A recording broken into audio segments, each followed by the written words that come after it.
অনেক সময় দেখা যায় আপনার প্রোফাইলটা একদম লাল পড়ে থাকে। যারা ফেসবুকে নতুন করে কাজ করছে, মানে নতুন করে কাজ করা শুরু করেছেন ফেসবুকের বিষয়ে, মানে কিছুই নলেজ নাই, তাদেরকে এই ভিডিওটা মানে সম্পূর্ণ ভিডিওটা ওয়াচ করতে পারেন। মানে আমি এক্সপিরিয়েন্স থেকে বলছি যে আপনার প্রোফাইলটা কেন লাল পড়ে যায়।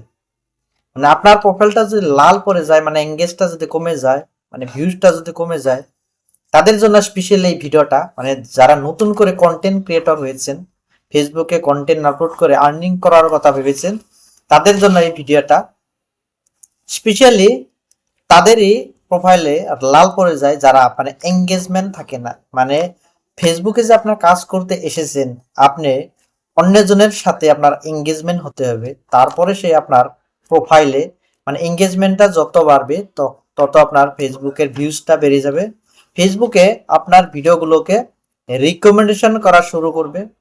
যখনই আপনার ভিডিওটা রিকমেন্ডেশনে চলে যাবে, তখন আপনার ভিডিওটা মানে নেট ফলোয়ার বাড়বে, ভিউজ বাড়বে, এঙ্গেজমেন্ট বাড়বে। যত আপনার এঙ্গেজমেন্ট হবে তত আপনার প্রোফাইলটা দেখবেন ধীরে ধীরে মানে গ্রিন কালারের হয়ে যাবে। বিশ্বাস হচ্ছে না? তবে আপনারা কন্টিনিউ কন্টিনিউ 1 মাস আপনারা ঠিক এইভাবে কাজ করে যান। মানে ফেসবুকে যদি কাজ করতে এসেছেন, মানে একজনে আরেকজনের সাথে কানেক্টেড থাকতে হবে, তবে সে আপনার ফেসবুক থেকে সফলতা অর্জন করতে পারবেন।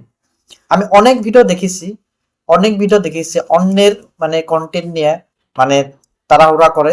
এভাবে আপনারা অন্যের ভিডিও নিয়ে আপনারা কাজ করবেন না। মানে আপনার অরিজিনাল কন্টেন্ট হতে হবে। অরিজিনাল কন্টেন্টের উপরে আপনার কাজ করে যান, আপনার ফেসবুকে 100% সফলতা পাবেন। আমি গ্যারান্টি দিয়ে আপনাকে বলছি। আপনার প্রোফাইলটা কখনো রেড পরে থাকবে না যদি আপনারা ফেসবুকে কন্টিনিউয়াসলি আপনার মানে নিজের কন্টেন্টের উপরে কাজ করা শুরু করছেন।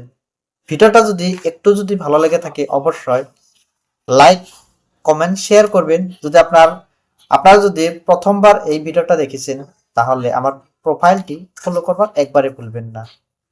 ধন্যবাদ।